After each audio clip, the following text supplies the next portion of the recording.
زموږ خواله راغلې ملکان ته خبره پکې ما نوټ کړه چې دلته د زنانه راځي چکر له وایي موږ د وفا په تمه ناست یو ژوند په ملنګۍ تېروو واه واه واه موږ د وفا په تمه ناست یو ژوند په ملنګۍ تېروو همعقل خلک دې پیغور د بېوسۍ راکوي واه واه واه ډېر زبردست شعر د اجازه مننه کلتور ټي وي ستاسې اواز یوټیوب چینل فیسبوک پیج ستاسې د خوښې خپرونې وړاندې کوي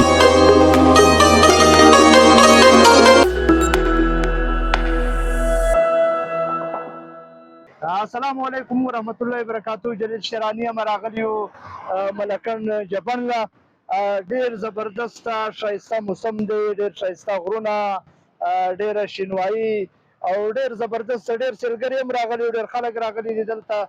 موږ هم راغلي یو، زموږ سره دغه رفیق دی او اجاز خان دی. اجاز خان چې کوم لپاره زخم راغلی و دله موږ راغلي یو سپیشل اجاز خان سره بیا رالو دل چې ملکن جبن له چکر لګو. ملکن جبن چې د پښتونخوا یو ډېره زبردست ښایسته او پرامنه سیمه ده، ډېر په ګڼ شمېر سیلګري راځي دلته، ډېر خلک هم پنجابیان هم ولیدل چې نن راغلي یو. د مولانا رفیق نظر شریکوو. اول خو کلتور ټي وي ته ښه راغلاست درته وایو. ډېره مننه جلیل شیراني صاحب چې تاسو په دې لنډ لنډ وخت کې موږ راغلی دلته د هغه پاټه نه او زموږ علاقې ته تاسو تشریف راوړو. یقینا ډېر وخت پس میلو شو، 4-5 کاله موږ په یو ځای باندې تېر کړل او ډېر د ورورولۍ ژوند هم تېر کړو.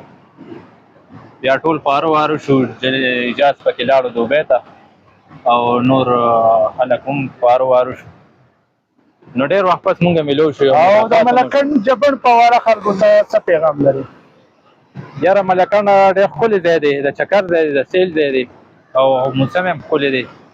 یا هواګانې پکې په دې موږ ته په دې ګرمه ګرمۍ کې دا احساس نه شو چې موږ په ګرمۍ کې یو، ګرم موسم کې یو. بالکل.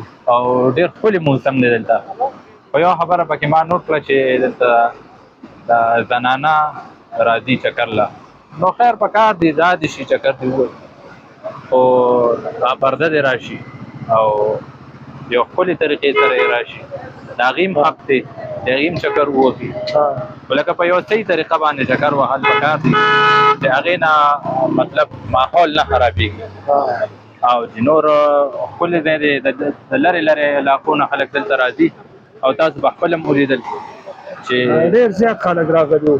ډېر ښه خوند وکړه، موسم هم ښه دی، زبردست علاقه هم پرامنه ده، اوبه هم ډېرې زیاتې دي، څوک په دا نیرو په دا خوړونو کې لمباږي او خپل صحبت دغه پروګرامونه د روټۍ دلته راوړي وي هغه کوي.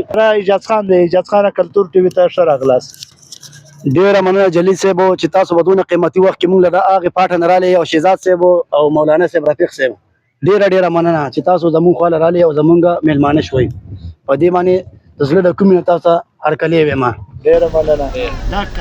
او راغلي ملکان ته دا میلمانه مې راوسته، ملکان ته جلیل صاحب او شهزاد صاحب او رفیق صاحب، والله ډېر د خوشحالۍ موقع ده او ډېر ښایسته موسم دی، ډېر ښکلی موسم دی او ډېره انجوای ده ټوله بس. بالکل دلته راغلي دي ډېر خلک.